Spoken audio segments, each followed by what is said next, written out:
Hindi naman mahirap pumili. Di po ba? So, didiretsuhin ko na sa pagdalo ni Secretary of State Blinken at sa pagdalo ni Defense Secretary Austin ng Amerika darating po bukas sa atas ni Biden. Mukhang merong pinahihiwatig dito. Biden, Blinken, Austin. Hindi na ito BBM. Biden, Austin, Biden, Blinken, Austin. BBA na. Ano kaya ang signus nun? Anyway, Joshua, please, lagay po natin. Sa Estados Unidos, dala ni Blinken at ni Austin, $500 million a year for 5 years. Yan ba pipiliin nyo o yung nasa kanan? Continuation of projects in the pipeline and 23 billion pledge by Xi Jinping to Marcos as economic assistance. Ano ang gusto nyo? Kalahating bilyon? O 23 billion? United States. Hindi naman papasok ito sa Pilipinas, ito perang to. Pupunta ito sa mga bulsa ng mga war equipment manufacturers. Military and equipment and supplies only.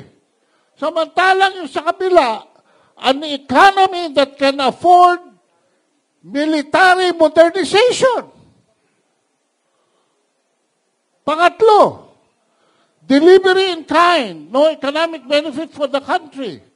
Sa kanan, new money to spur development and shield inflation. So, anong pipiliin nyo? Pang-apat, isang katerbang provisiones. Kapalit, scratch my back, I scratch yours.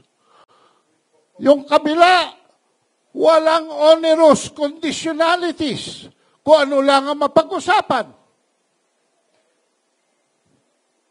Huli, narito po ang danger of preemptive attack by China, Russia, and North Korea. Explain ko lang konti mamaya. Sa kabila, ASEAN neutrality and nuclear-free zone. Mga kabansa, itong panghuli, danger of preemptive attack by China, Russia, and North Korea ay pinagtitibay dahil noong Abril 17, nagpasok po ang Amerika rito ng tinatawag na Typhoon missile system. This is capable of launching the Tomahawk subsonic missile ng Amerika with a 2,500 kilometer radius. Abot sa Guam, abot sa Malaysia, abot sa Brunei, abot sa Singapore, abot sa Indonesia. Sa kanluran, abot sa Laos, abot sa Myanmar, abot sa Cambodia, abot sa Vietnam, abot sa Thailand.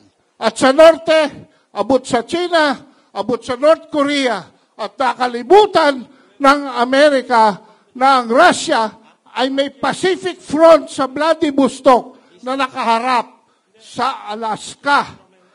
At ito pong Tomahawk missile ay capable of being armed with a nuclear warhead.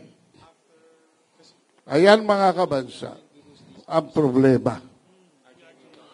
Saan kukuha ng Tomahawk missile sa Pilipinas? Nag-order na po ang Japan ng 400, 200 of which to be delivered next year. Thank you. Thank you. So, maaari po yung ibang 400 dyan ay baka sa Northern Luzon dalhin. Hindi tayo nakakasiguro dyan. Nung nabuko sila, sabi nila, aalisin daw ng Amerika ng Setyembre. Bakit nila dinidelay? Because they are training our amboys in the military for joystick management. Pwedeng ilunsad sa Japan, pagdating sa banda rito, pabalikin ang ating mekanismo, joystick pabalik sa China. Anyway, narito po ang aking huling portion. Pinakita natin kanina ang approval rating ng ating presidente at trust rating. Maghihintay pa ba tayo ng fatal overdose? Nakakainip. Bahala kayo kung ano ang inyong gusto. This is a democratic country. So ang masasabi ko lang mga kabansa, alamin na natin talaga kung ano ang prioridad ng sambayanang Pilipino at itaguyod natin ang liderato na sumusuporta sa tunay at totoong pangangailangan ng bawat isang mamamayang Pilipino, hindi para lamang sa isang pamilya. Yan mga kabansa, ang pangwakas na salita ko sa inyo. Kaya ano ang sabi ng Marcos? Marcos!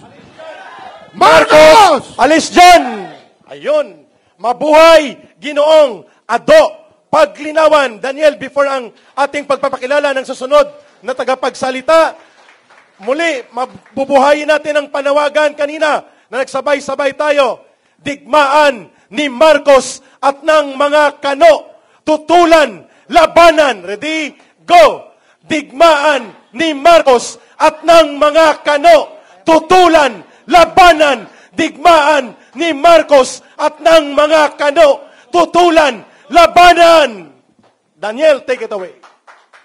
Thank you, Kaado, for that very powerful presentation. Next, I'd like to welcome Professor Romel Banlawi to give us his opening statements. Thank you.